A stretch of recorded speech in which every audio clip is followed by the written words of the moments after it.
Então, meus irmãos, abram a Bíblia de vocês, em Tito, capítulo 1, quero compartilhar com vocês esse texto, que é um pouco não é muito pertinente para os nossos dias. Paulo aqui, ele manda Tito para a igreja em Creta, porque a igreja estava tendo muito falso ensino, falsos profetas, né? Você imagina se os apóstolos viessem para os nossos dias hoje e fizessem uma fiscalização nas igrejas? Imagina, entrar o apóstolo Paulo ali e falar: com licença, hoje eu vim ver como é que está o culto, como é que está a doutrina, né? Você imagina, será que se ele fizesse uma visita na minha casa, na sua casa, e sentasse comigo e com você, e ele poderia falar: aqui tem um crente genuíno, né? Mas essa é uma tarefa nossa, uma tarefa da igreja, uma tarefa que o Senhor também nos chama a continuar, né? E há uma decadência no evangelho, do modo geral. A internet tem mostrado isso para nós, né? Muita porcaria, muito rostinho bonito, né? Muita produção no cenário, pouco conteúdo, né? Pouco vivência, né? A gente vê doutores da Bíblia lá com 20 anos de idade querendo organizar a igreja brasileira. Temos visto isso, né? Pessoas que não manejam bem a palavra da verdade, pessoas que não têm intimidade com Deus, né? Dando norte, né? E eu, mais uma vez, repito, nós temos mais critério para escolher mecânico, para escolher pedreiro, para escolher médico, do que para escolher igreja e escolher pastor, né? O máximo que o mecânico pode fazer comigo é ele estragar meu carro, eu levo para outro, ele conserta, né? O máximo que o médico pode fazer é dar um diagnóstico errado, a gente repete e dá tempo. Mas você está numa igreja que não prega a verdade, te leva ao inferno, porque aquele ego massageado, onde você não precisa de se arrepender. Então, isso é uma realidade. Então, vamos aqui, é o que Paulo nos ensina aqui através da carta a Tito. Ele diz, dos versos 10 até o verso 16, Tito, capítulo 1, verso 10, até o verso 16, diz assim: porque existem muitos insubordinados, pauradores, frívolos e enganadores, especialmente os da circuncisão. É preciso fazê-los calar, porque andam pervertendo casas inteiras, ensinando o que não devem, por torpe ganância. Foi mesmo dentre eles um certo profeta quem disse: cretenses, sempre mentirosos, feras terríveis, ventres preguiçosos. Tal testemunho é exato. Portanto, repreende-os severamente, para que sejam sadios na fé, e não se ocupem com fábulas judaicas, nem com mandamentos de homens desviados da verdade. Todas as coisas são puras para os puros, todavia para os impuros e descrentes nada é puro, porque tanto a mente como a consciência deles estão corrompidas.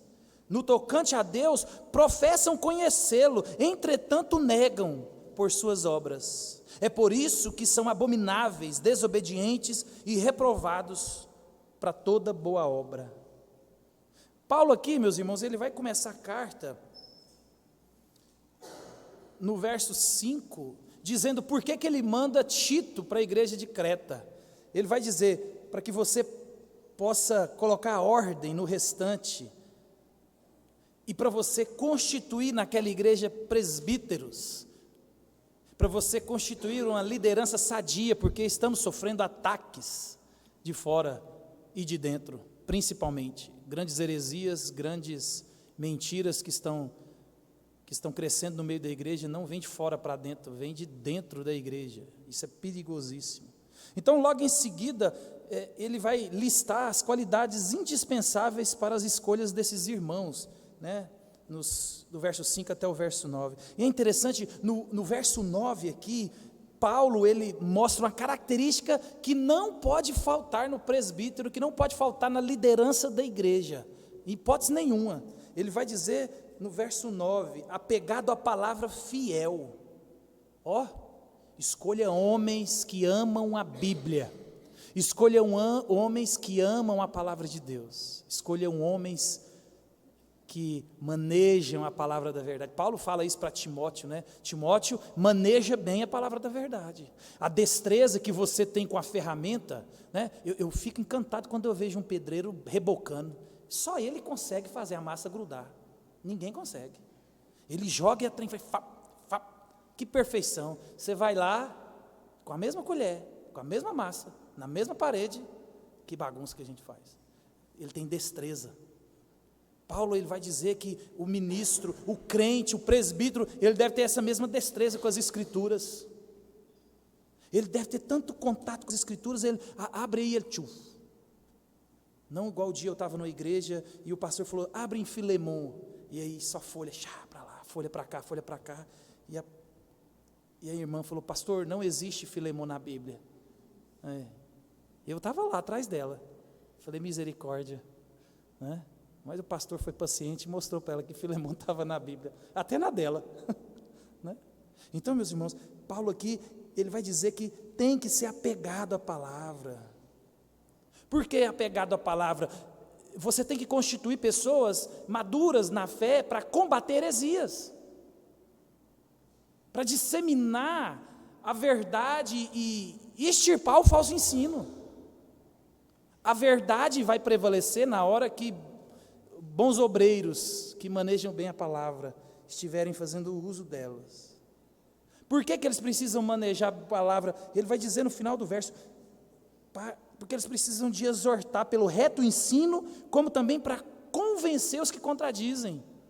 Né? Às vezes, tem gente que ganha o debate no grito. Ele começa a gritar e aí ele ganha no grito. Não tem conteúdo, mas tem força. Então, Paulo, ele requer de nós pessoas preparadas para assumir alguns ministérios, e esse ministério é totalmente importante, e eu e você devemos manejar bem a palavra da verdade, né? E nós podemos fazer um paralelo com isso que o apóstolo está dizendo, com o que o apóstolo escreve também para a carta em Efésios, né? Ele vai dizer assim, esforcem diligentemente por preservar a unidade do Espírito no vínculo da paz. E logo em seguida, ele vai mostrar que Deus, naquela igreja, e em todas as igrejas aqui também, né, ele concedeu uns para apóstolos, outros profetas, outros para evangelistas e pastores mestres. Né? Com o objetivo de quê? Aperfeiçoar os irmãos. Paulo vai dizer na carta aos Efésios, vocês são meninos, não podem ficar como meninos, têm que crescer, amadurecer, têm que conhecer a verdade. Então, Deus, ele levanta nas igrejas homens capazes e ele dá dons a esses homens, dons do quê? Dons da palavra. Observa que esses dons que Paulo coloca em Efésios são dons de ensino. Pastores, mestres, evangelistas são pessoas que manejam bem a palavra da verdade. Então, Deus, meus irmãos, ele concede esses dons com esse objetivo de manter o crescimento e a unidade da igreja. Então, Paulo aqui, ele dá a tarefa a Tito para escolher presbíteros em todas as cidades para combater esses falsos mestres que eles estavam perturbando a igreja. Falsos mestres estavam dentro da igreja, né? Aqueles rostinhos bonitos, pontuais, né? Mas quando abre a boca só sai heresia, porcaria, né? E lembra, o falso ensino, ele contém verdade. O problema é que se a pessoa coloca uma Bíblia debaixo do braço e ele cita 2 versículos, você fica encantado. E talvez ele fez uma salada de fruta e ele é totalmente oposto ao que as escrituras ensinam, mas ele citou um versículo e você fala, é de Deus. E não é assim não, meu irmão. A gente precisa de amadurecer nessa questão. Então, observe que esses dons aqui, eles estão relacionados ao ensino das Escrituras, porque os presbíteros, eles têm essa responsabilidade de ensinar e manter as ovelhas protegidas daqueles lobos, né? Por isso que se você tem alguma dúvida, pergunte a um crente maduro, pergunte ao pastor, eu ouvi esse negócio aqui, não soou bem no meu ouvido, né? Não soou bem no meu ouvido. Eu lembro um episódio, até foi a Rose, a gente tinha estudado eu nunca esqueci, João 11, né? João 11 vai falar da ressurreição de Lázaro, um texto belíssimo. E aí ela falou, pastor, eu ouvi um pregador falando de João 11 e parece que tem uma coisa que está desconectado. Eu falei, qual que é o nome do infeliz? Aí ela me falou o nome, eu falei, mas é isso.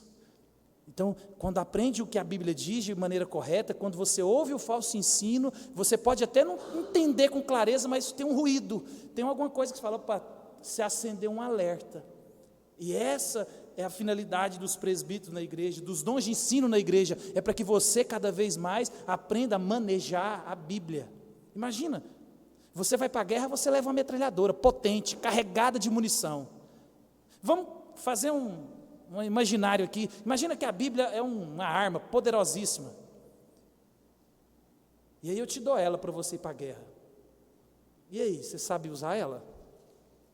Precisar de dar um tiro dentro da heresia que você está ouvindo, você dá conta? E às vezes a gente está assim, com uma arma poderosíssima nas nossas mãos, mas a gente não sabe usar, né? Você tem a palavra de Deus. Deus falou, está tudo escrito aqui. Imagina, a arma mais poderosa que você tem no mundo está aqui. E às vezes você não sabe usar, né? Você gosta daqueles versículos, te abençoarei, te prosperarei, te sararei, te curarei, né? Mas raça de víboras, quem vos induziu a fugir da ira vindoura, a gente não gosta. Então, meus irmãos, é uma necessidade na igreja. Calvino, ele vai dizer que o pastor, ele necessita de duas vozes, uma para ajuntar as ovelhas e outra para apartar os lobos, né? Vozes estranhas que vão rondando a igreja. E hoje pior ainda, porque eu tenho internet, e a internet ela é boa demais, mas ela é ruim demais, porque você às vezes perde o critério, você não sabe quem que você ouve, né? Está cheio de gente aí ouvindo pastor adventista, porque eles são bonitos, e aí eu fico pensando, daqui um dia vai dar problema, né? Porque a teologia está lá, você não está percebendo. Aí tem gente que está escutando, gente que não está ligada a ninguém, só está ligada a ele mesmo, e logo embaixo às vezes tem um Pix, e você até fala, olha, vou ajudar, e você contribuindo para que as heresias se mantenham, né? Então, a partir aqui do verso 10, meus irmãos, Paulo, ele qualifica esses falsos mestres, para que nós possamos identificar, e a gente vai perceber aqui que dá para a gente identificar hoje, esses falsos mestres, esses pastores, que são lobos, esses bons crentes, com a boca fechada, mas quando abre a boca, são perigosíssimos, né? Então, é necessário, meus irmãos, que nós estejamos alertas contra esses falsos mestres. Por quê? Porque destrói a igreja, causa confusão, causa divisão na igreja, você sabe disso, né? O cara chega com a doutrina oposta àquilo que o pastor vem pregando, e aquilo é uma bomba no meio da igreja. É por isso que a atenção especial contra o falso ensino dentro das igrejas. A gente não deve preocupar tanto com o que as pessoas estão falando lá fora. Eu não estou preocupado com a Xuxa querendo mudar a Bíblia, a coitada da Xuxa, né? A Xuxa não sabe nem o que é a Bíblia. Mas o problema é quando eu vejo um crente falando que precisa de mudar a Bíblia, aí a gente tem que entrar em pânico, né? A Xuxa não, ela não é crente, ela carece da graça e da misericórdia de Deus. Agora você que está aqui sentado, se você pensa assim, misericórdia, se arrependa, que a Bíblia ela é a palavra de Deus, de Gênesis a Apocalipse, tudo aqui foi Deus quem disse, e serve para mim e para você. Paulo diz, toda a escritura ela é inspirada e útil. Então, é necessário que eu e você aprendamos a identificar, porque há um aspecto positivo no crescimento de heresias e falsos mestres. Jesus, no seu sermão profético, ele vai dizer que a gente identifica, olha que lindo, olha que maravilha, nós identificamos o final dos tempos, ou o indício de que vai acabar, quando se multiplica os falsos mestres. Olha que maravilha, lá no sermão, no capítulo 24 de Mateus, ele vai dizer assim, ó, nesse tempo muitos hão de escandalizar, trair, odiar uns aos outros, levantar-se-ão muitos falsos profetas e enganarão a muitos. Ó, meus irmãos, está aí para a gente ver. um aumento crescente das heresias, do falso ensino. Isso é um sinal positivo de que eu e você precisamos apertar os cintos e nos aprumarmos. Cristo está voltando, e sede santos porque eu sou santo. Só vai ver a Deus quem é santo. Só aqueles que têm o Espírito Santo, esses são o que o Senhor vai vir buscar. Então, há esse aspecto positivo. 2 Pedro 2,1 vai dizer assim, ó, assim como no meio do povo surgiram falsos profetas, assim também haverá entre vós falsos mestres, os quais introduzirão dissimuladamente heresias destruidoras, até o ponto de renegarem o soberano Senhor que os resgatou, trazendo sobre si repentina destruição. Dentro da igreja, nós devemos preocupar mais com aqui. É daqui que saem os lobos mais ferozes. É dentro do meio da igreja. Então, meus irmãos, o aumento desses falsos profetas indica claramente que a segunda vinda do nosso Salvador está às portas. E indica também que eu e você devemos aumentar a nossa vigilância na igreja, em relação a esses ataques de todos os lados, né? E a internet tem feito isso. Então, especialmente os presbíteros, aqueles, né, que são chamados por Deus para cuidar da doutrina, cuidar do ensino. Paulo confia essa tarefa a nós, os presbíteros. Ai, pastor, que bom. Então eu não tenho responsabilidade nenhuma. Tem, nós vamos ver logo mais. É uma responsabilidade conjunta. Né? Porque senão, sai eu e o Valdeir daqui, perdido, e o irmão Antônio, né?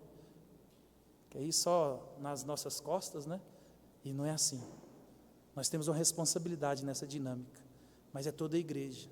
Nós somos chamados a estar com o ouvido afinado. Eu gosto de ver aquelas pessoas que são bons músicos, né? E se você estiver perto dele, você está escutando uma música e ele fala, desafinou. E você fala, como? Mas é porque ele tem um ouvido apurado. E o meu ouvido e o seu para as escrituras tem que ser do mesmo jeito. A hora que a gente ouve uma heresia, algo contrário às escrituras, saiu do acorde aqui, ó, saiu do que tinha que sair. É assim que tem que ser comigo e com você, meus irmãos. E presbíteros e líderes e cristãos preparados, esses sim vão conseguir combater os falsos mestres. E aí, como nós vamos identificar então esses falsos mestres? E Paulo aqui ele vai mostrar algumas características visíveis que eu e você podemos observar na vida dessas pessoas, né, dos falsos mestres. E ele vai listar aqui algumas coisas. Ele vai começar no verso 10 e 11, né, porque existem muitos insubordinados, pauradores frívolos e enganadores, especialmente os da circuncisão. Paulo está falando aqui, ó, os falsos mestres, eles são insubordinados, desobedientes. Talvez você já lembrou de uma igreja que nasceu por causa de um desentendimento. Alguém me contrariou, eu vou arrastar metade da outra igreja. Pessoas desobedientes, insubordinadas, têm aberto igrejas. Paulo aqui está falando, toma cuidado. Os insubordinados, os desobedientes, eles não querem estar sob a liderança de ninguém. E é interessante que essa palavra aqui, ela era usada para descrever soldados infiéis que negavam a obedecer às ordens do comandante. Meus irmãos, mais uma vez, tenha o mesmo critério de escolher uma igreja, de você orientar alguém para escolher uma igreja, do mesmo jeito que você tem critério para escolher um mecânico que mexe no seu carro, um médico que vai cuidar da sua saúde, né? Um cabeleireiro que vai cortar o seu cabelo, porque você não deixa, principalmente você mulher, ninguém toca no seu cabelo. Nenhum cabeleireiro desavisado pousa aqui em Lucas do Rio Verde, abre um salão qualquer e você vai lá entregar o seu cabelo. Não interessa, se até de graça você não vai. Mas às vezes você entrega a sua vida, a sua casa, seu coração, para ele derramar só porcaria. Então observa, Paulo aqui está falando que essas pessoas são desobedientes, não gostam de estar sob a liderança de ninguém. Por isso que eu sempre gostei de denominação. Nós somos imperfeitos também, temos problemas. Mas vocês querem falar com o meu chefe? Pode ligar com o meu, eu tenho chefe, né? Tem Jesus que é o dono da igreja, mas eu tenho o meu chefe humano. Pode ligar para o meu presidente, tem meu presidente lá da regional, tem meu presidente da nacional. Nós temos responsabilidades. Então eu não sou independente. Então, meus irmãos, essa é uma característica. Eles são pauradores frívolos ou faladores. Na NVT, ele traduz assim, conversas inúteis. São aquelas pessoas sem conteúdo, elas são vazias. Você já esteve nesse culto, onde a pessoa abriu a Bíblia, e ela leu um versículo, e ela viajou na maionese. Ela falou 40 minutos, 1 hora, e você não sabe o que aconteceu, em meio aos louvores de glória a Deus, aleluia, gritos e charamararraias, e você não entendeu nada, só encheu linguiça. O que falou não edificou, o que falou você não entendeu, conteúdo zero, vazio. Paulo já mostrou, se você manejar bem a palavra da verdade, você, sem problema nenhum, você levanta. Na verdade, você nem senta naquele banco, né? Levantar é o de menos. Pergunta é por que você sentou ali. Ele vai falar assim, eles são enganadores, suas palavras, meus irmãos, não edificam e ainda levam o erro. O que fala já não é bom, e o que fala, além de não ser bom, te faz errar. Aquele que tinha que te orientar, que tinha que conduzir no bom e reto caminho, aquele que tinha que permanecer na doutrina dos apóstolos, que tinha que apontar para Cristo, apontar para a salvação, para o arrependimento, está deixando você cada vez mais confortável. Se você é crente e tem uma vida confortável com o pecado, talvez você tenha escutado gente errada. Porque no céu está cheio de pecador, é verdade, arrependido. Tá? Pecador arrependido lá no céu, entra. Pecador que não arrependeu, que não reconheceu Jesus como seu único e suficiente Salvador, não tem nenhum lá, esses estão todos no inferno. Todos estão lá no inferno. Porque às vezes você já ouviu, eu já ouvi, não quero saber lá de crente, não, porque crente está cheio de crente no inferno. Verdade, é verdade. Os que não se arrependeram, os que não viveram para Cristo, que têm uma vida que não agrada ao Senhor, esses estão lá. Então, meus irmãos, eles são enganadores. Aqui, eles não reafirmam a fé das pessoas, eles desviam a pessoa da fé. E a responsabilidade é sua, tá? Não adianta você fazer igual Eva.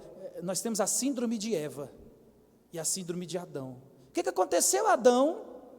Uai, aqui, o problema que o Senhor me arrumou, culpa dela. Não, eu não, foi culpa dele. O dia que o Senhor chegar diante de você, o que aconteceu? Você não escutou o Evangelho? Então, a culpa foi da igreja que eu estava. O pastor lá, ele não falou nada. Eu espero que aqui, pelo menos até onde eu sei, ninguém vai ter esse problema, né? Vai ter que assumir responsabilidade. Se o Senhor Jesus me chamar lá e falar, e aí? E esse aqui? Eu falei, e esse aí? Eu falei. Então, meus irmãos, essas pessoas desviam as pessoas da fé. E aqui ele está falando dos judaizantes. É aquele grupo que estava dentro da igreja. Os judaizantes os judeus que converteram. E aí, a dinâmica no meio do caminho parece que está faltando alguma coisa. Cristo não é suficiente. Está dando dízimo? É isso aí, continua dando dízimo. Converteu? Então tem que vir no culto todo dia. Faltou culto, você vai para o inferno. Não deu dízimo? Ixi, está perdido. O Senhor vai soltar o devorador em cima de você. Não orou? Você está morto. Meus irmãos, Cristo é suficiente. Se você creu em Cristo, que Ele te salvou e que Ele recebeu toda a carga do seu pecado nas costas dele, você está salvo. Simples assim. O que você precisa de fazer além do mais? Nada. Então eu posso descansar, pastor? Não. Porque aqueles que estão em Cristo são o quê? Nova criatura. Eis que se fez tudo novo, as coisas velhas se passaram, vida nova, comportamento novo, linguajar novo, pensamento novo. Você foi transformado. Você era morto, agora você está vivo. Então não há uma ideia bíblica de você diz que crê e permanecer do mesmo jeito. Isso não condiz com o ensinamento bíblico, né? Isso era o que estava acontecendo naquela igreja. Então essa ideia de Jesus e mais alguma coisa, Jesus ora 3 vezes por dia, Jesus dá o dízimo, Jesus tem que assumir uma responsabilidade na igreja, não. Isso não quer dizer que você não tenha que assumir a responsabilidade da igreja, isso não quer dizer que você não tenha que orar, isso não quer dizer que... Só que isso que são suas responsabilidades a partir do cristianismo autêntico, isso não tem nada a ver com a salvação. Salvação é uma obra única e exclusiva de Cristo, do começo ao fim. Então, meus irmãos, é isso que estava acontecendo naquela igreja. Os judaizantes falavam, não, tem que continuar sacrificando, tem que continuar guardando a dieta alimentar, não tem. Então Paulo, ele manda Tito para lá justamente para isso. E ele vai dizer no verso 11 assim, eles agem por ganância. Agora ficou mais claro. Homens que se intitulam homens de Deus e agem por ganância, né? Eles trazem uma mensagem com elementos da verdade, mas para maquiar o engano. Só para maquiar o engano, né? Você pega uma bolsa da Louis Vuitton, você pega um perfume falsificado, né? A hora que você bate, que cheiroso. 5 minutos depois não tem mais fragrância, porque é falso.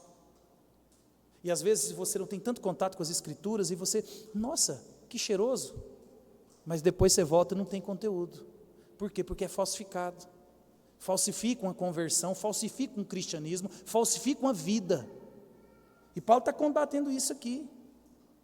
Paulo, ele vai dizer para Timóteo assim, tendo forma de piedade, olha, tendo forma de piedade, parece que é bom pra caramba, parece crente filé mignon, entretanto negam o poder.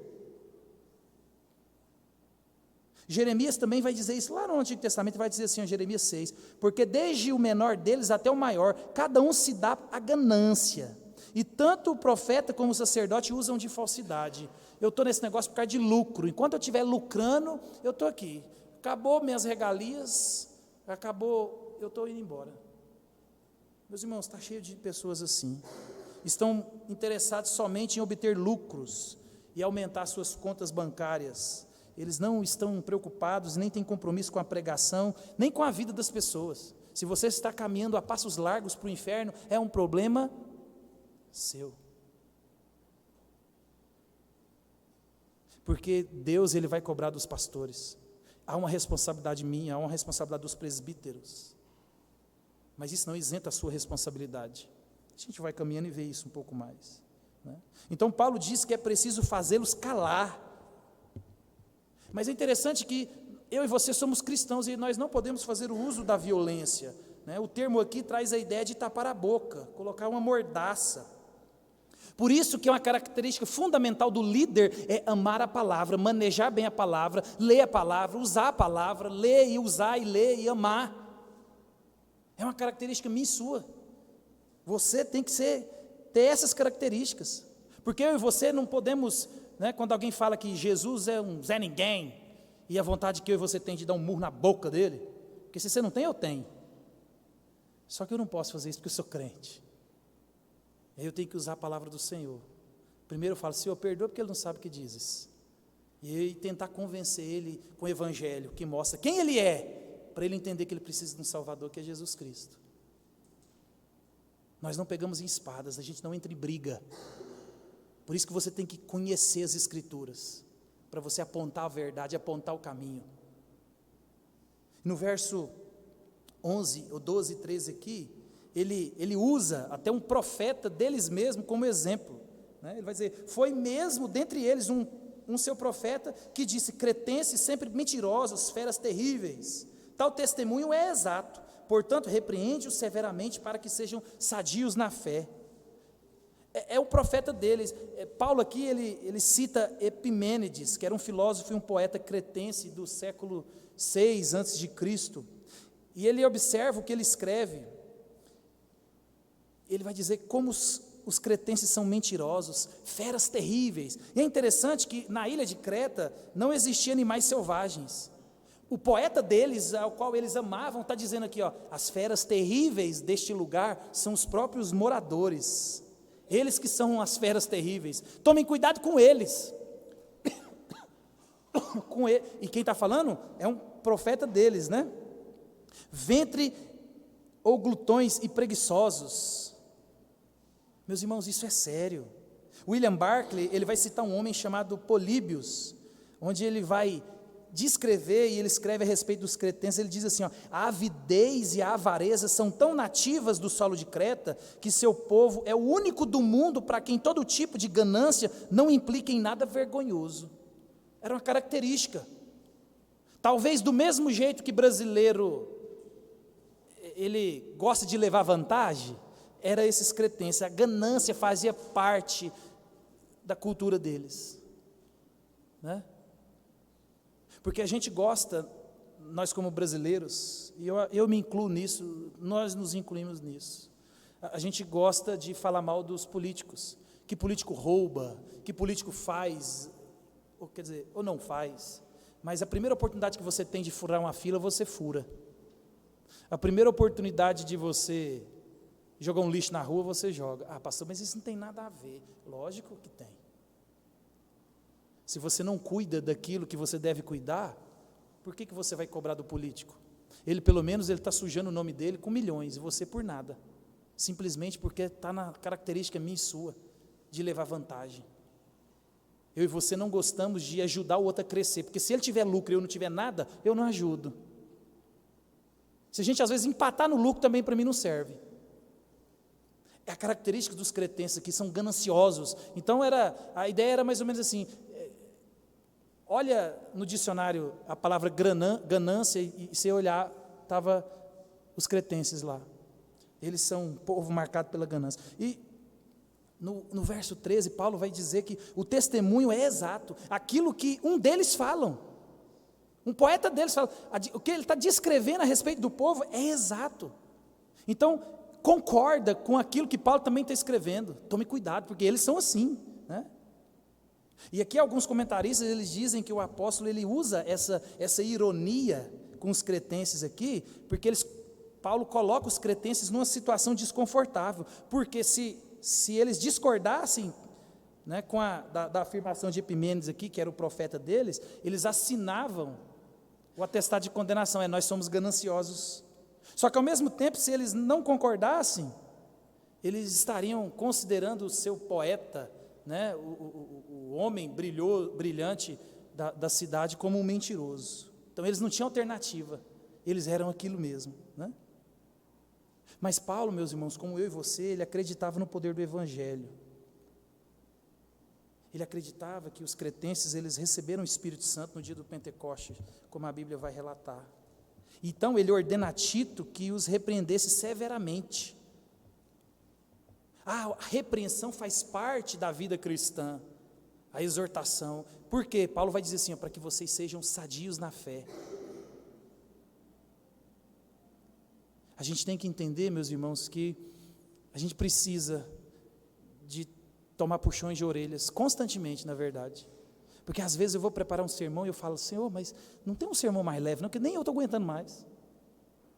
Aí às vezes eu procuro outro texto, aí começa bonito o texto, enchendo a gente de promessa, de alegria, mas aí quando eu olho de novo, está o Senhor exortando. Aí eu falo, Senhor, eu não vou falar mais nada não, eu vou só pregar. Porque é difícil, né? Mas Deus tem cuidado de nós, Deus cuida dos filhos. Sinta-se alegre e feliz, porque nós estamos sendo corrigidos. Deus corrige filhos. Se Deus está me corrigindo, se Deus está te corrigindo, isso é um bom sinal para nós. Porque o dia que Deus largar a mão de mim e de você, é um sinal que nós não somos filhos de Deus, né? Então, isso não é bom. Por isso, meus irmãos, que o presbítero, o líder, e todo cristão, ele deve ser amante da palavra de Deus. Você tem que amar a Bíblia. Essa Bíblia sua tem que responder aquela pergunta que, na minha época, tinha um negócio interessante. As meninas mandavam para a gente um caderno. Não adianta vocês falar para mim que vocês não é dessa época não, viu? Vocês são. As meninas faziam um caderno na escola, cheio de perguntas, né? Comprava, o que você gosta de comer? Não sei o quê. Aí tinha uma pergunta em todos os cadernos, né? Se você fosse para uma ilha deserta, o que você levaria? Meu irmão, durante muitos anos, eu não sabia o que eu levaria para uma ilha deserta. Mas hoje eu sei, eu levaria minha Bíblia. Eu até falei para minha mulher, entre você e a Bíblia, você rodou. Eu prefiro levar minha Bíblia. Porque eu amo a palavra de Deus, ela é tudo que eu tenho. Aí eu vou até falar para ela, você segura aqui que nós lá no céu a gente se encontra. e eu vou para a ilha deserta, eu só posso levar minha Bíblia. Você ama a Bíblia a ponto de responder essa pergunta?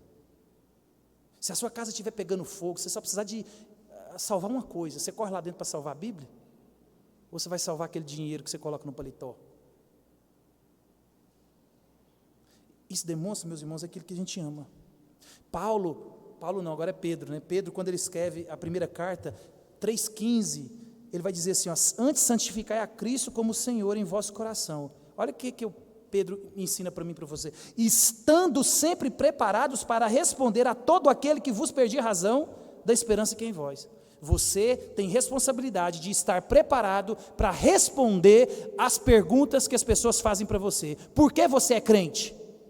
Quem é Jesus?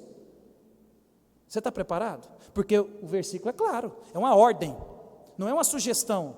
Você deve estar preparado para responder a respeito da esperança que é em vós. A ideia é assim, ó, imagina, vou usar exemplo do Carlinho. Olhei, Carlinho, detail. Carlinho, eu preciso de um produto para lavar o carro. Ele vai saber qual carro, qual produto, qual pincel que usa, como é que aplica, detalhadamente. A dinâmica é a mesma. Se eu perguntar para você, quantos tijolos eu preciso para fazer uma parede de X metros, você vai falar, tanto de tijolo, tanto de cimento, tanto de areia, tanto disso, tanto daquilo. Isso é conhecer aquilo que você faz. O crente é do mesmo jeito. Você tem que saber a quantidade. Você tem que saber mensurar essas coisas. Se você é crente, você tem que saber responder sobre a esperança que há em vós. Há uma exortação para nós. Nos Estados Unidos, para você ter uma noção, nos Estados Unidos, os bancários, eles são treinados a identificar as notas falsas. Mas eles não têm contato com as notas falsas, eles têm contato com a nota verdadeira. Eles pegam e eles manuseiam tanto as notas verdadeiras, que quando eles pegam a nota falsa, eles identificam pelo tato. Por quê? Porque tem muito contato com a verdadeira. Então, quando pegou na falsa, eles identificam. Então, meus irmãos, assim, todas as vezes que você ouvir uma heresia, ouvir algo que vai na contramão das Escrituras, você tem que estar com a antena ligada. Você tem que saber, opa, você é assim? Porque é assim que você deveria ser. É assim que você deveria ser. Eu estava vendo o conteúdo das nossas escolas bíblicas, desde quando eu cheguei aqui, tem muito conteúdo. Se a gente absorver 10% do que a gente viu aqui, a gente já está um crente filé mignon. Por isso que a gente tem que se esforçar, meus irmãos. O nosso contato com as Escrituras tem que chegar a esse ponto, de quando você ouvir o que é mentira, você detectar. Então, observe que os versos 14, 15 e 16, ele continua, ele vai dizer assim, ó, fábulas judaicas e mandamentos de homens. É isso que essas pessoas falam.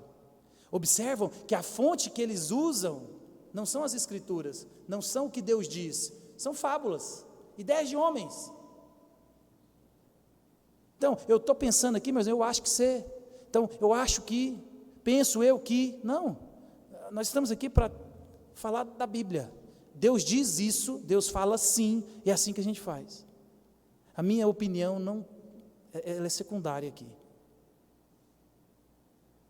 Mas essas pessoas que não têm compromisso com a palavra, são gananciosos, são desobedientes, são descompromissados, eles não querem nem saber, o compromisso deles são com o próprio umbigo, e eles falam o que eles querem, porque o compromisso deles não é com Deus, e nem com você, é com eles mesmos. E você tem que entender, meus irmãos, que a nossa única fonte de pesquisa, ela deve ser a Bíblia, a palavra de Deus. Porque ela vem de Deus. Pedro vai dizer assim, ó, sabendo primeiramente isso, que nenhuma profecia da Escritura provém de particular elucidação.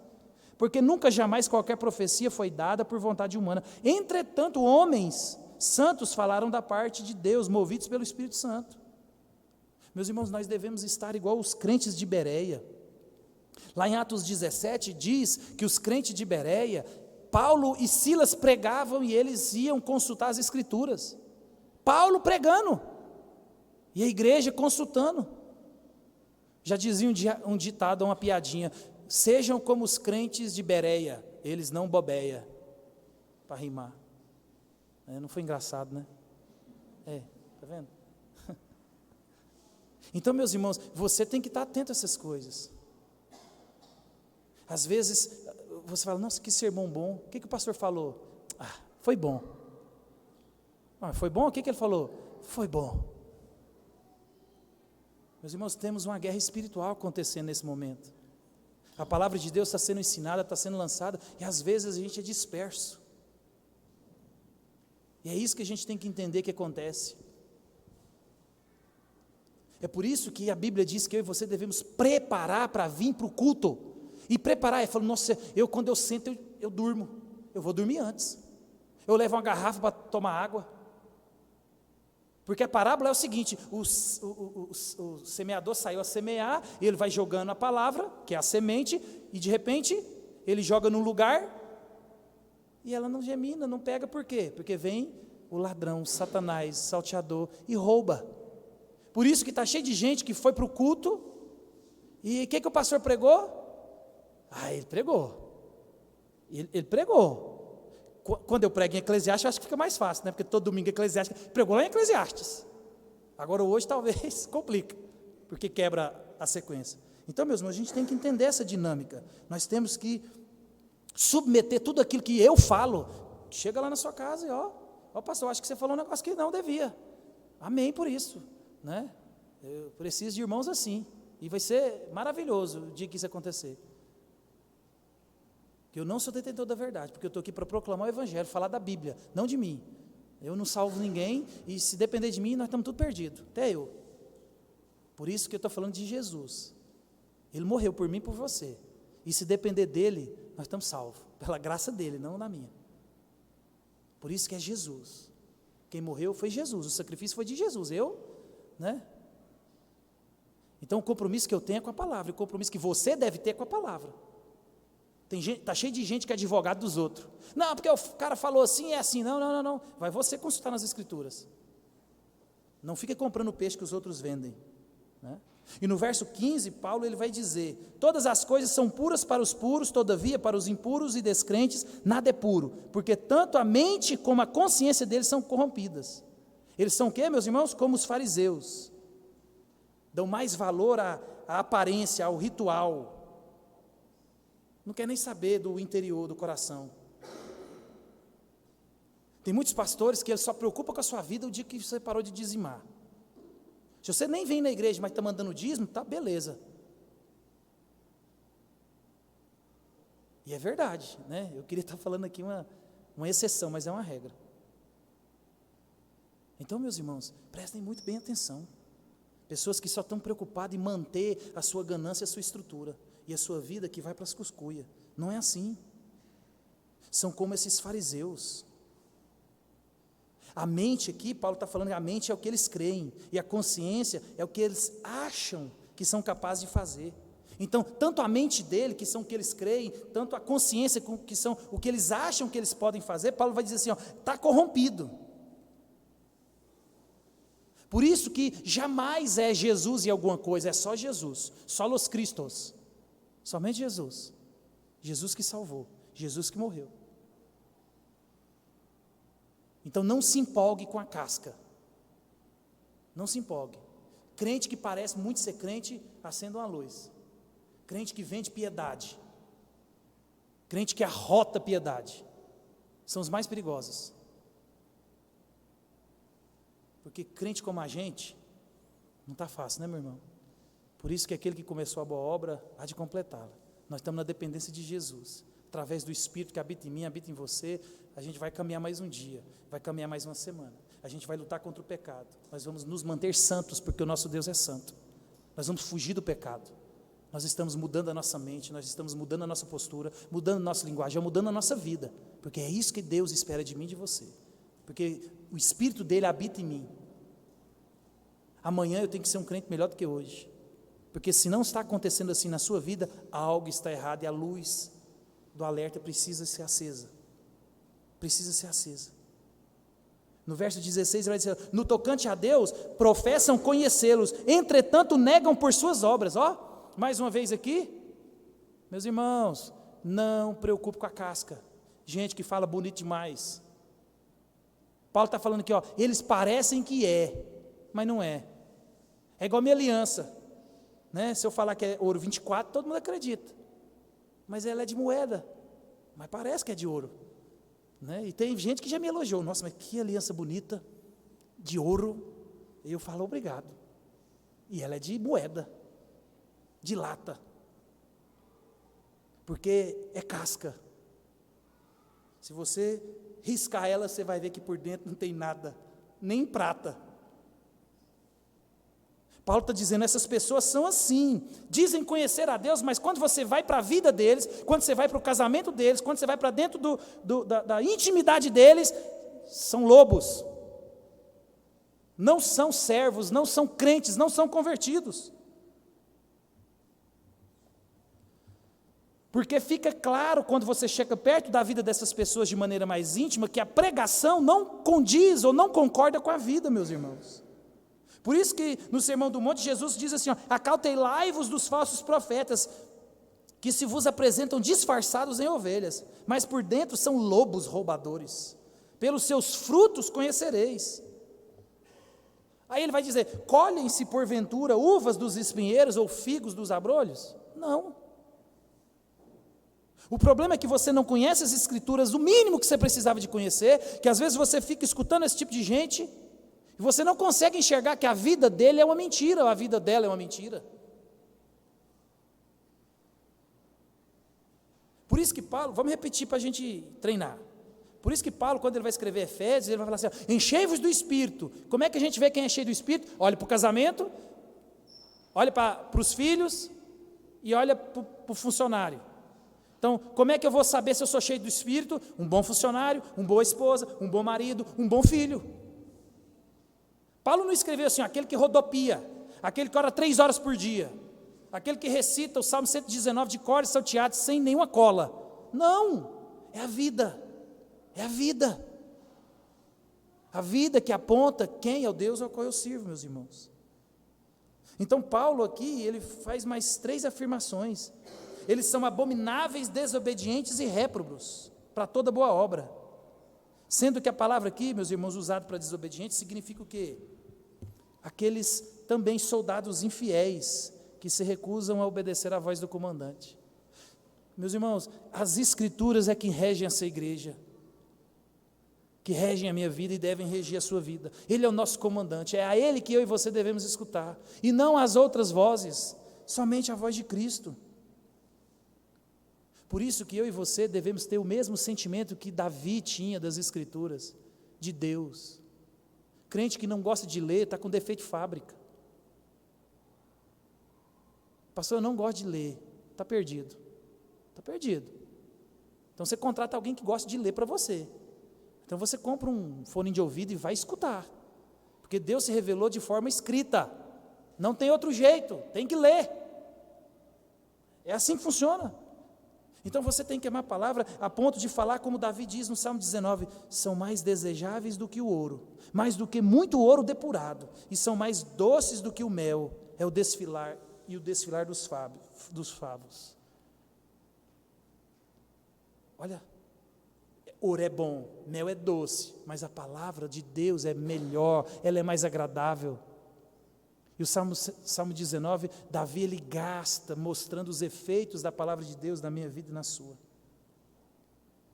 Por isso, meus irmãos, que Jesus, na oração sacerdotal, no capítulo 17 de João, ele vai dizer, orando ao Pai, Pai, santifica-os na verdade, a tua é a verdade. É a palavra de Deus que é a verdade. Escutem, meus irmãos, a palavra de Deus. Amem as Escrituras, escutem boas pessoas. Se você quiser uma lista, eu te dou. Pastor, quem que eu escuto? Te dou uma lista. Pastor, eu quero um gringo, te dou outra lista. Agora, se você quiser quem que você ouve música, você pergunta para a Vanessa, que eu não sei de nada de música. E o curso dela é bom, ela está cantando as Escrituras agora. Porque tem muita gente boa, você pode usar a internet, meus irmãos, para edificar a sua vida. Ao mesmo tempo, você pode usar a internet para desgraçar a sua vida. Ouvindo tanta porcaria. Então preste muito bem atenção naquilo que você vê, naquilo que você ouve. Nem tudo que reluz é ouro. O lobo, na maioria das vezes, ele não parece que é lobo. Então ame as Escrituras. Leia as Escrituras. Ouça as Escrituras. Eu estou desenvolvendo um hábito de ouvir as Escrituras. E é bom, na esteira, na caminhada. Eu tenho que ficar lá 40 minutos, né? E eu estou lá. Porque você gosta de ouvir música, não gosta? É a mesma coisa. Tem gente que fala assim, não, pastor, eu não quero ouvir música, eu não quero ouvir a Bíblia, porque assim, eu me distraio. Não tem problema. Se você pegar metade de um versículo aqui, outra metade do outro versículo aqui, outra metade do versículo ali, outra metade do versículo aqui, em 40 minutos, você está sendo edificado. Porque você vai ficar escutando, minha mulher me largou, vou encher a cara, não sei o quê, foi embora. Isso não edifica ninguém. Agora, uma frase aqui, outra frase ali, outra frase aqui, em 40 minutos você está sendo cheio da palavra de Deus, e Deus está falando com você. Por isso que você tem que amar as Escrituras.